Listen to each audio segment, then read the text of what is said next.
My name is Jamil Dabir. I'm an indie developer in Winnipeg, Manitoba.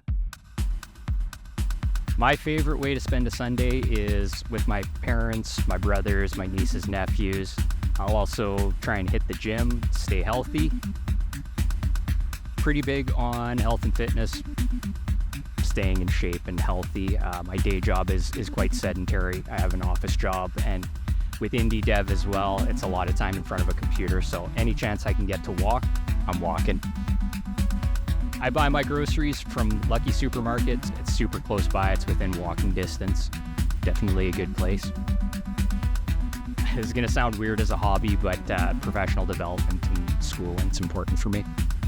Whatever different subjects, I try and take a course or two every year. Super 3D Maze 16!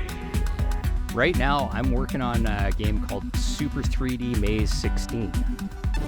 I'm trying to bring back the maze type games like Maze Craze and some of the other ones, and also introduce some puzzle elements and just try and take a retro and modern spin on it.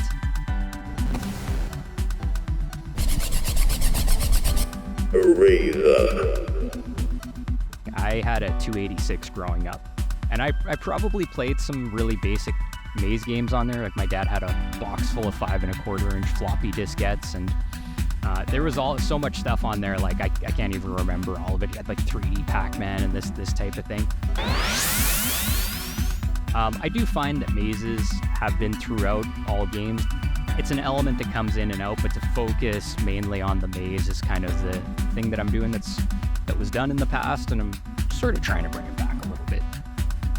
My brothers got me into video games. I think I was 7 or 8 years old. My older brother sat me down and played Super Mario World with me on the NES, and I was pretty much hooked ever since.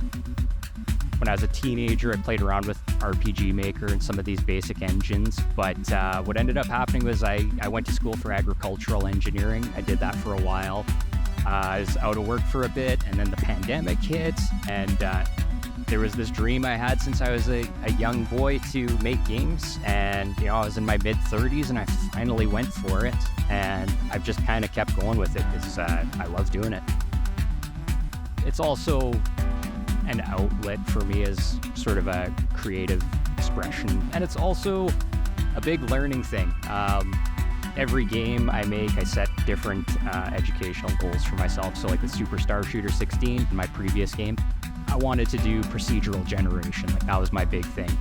And then with Super 3D Maze 16, I wanted to do a bit more level design, a lot more audio design.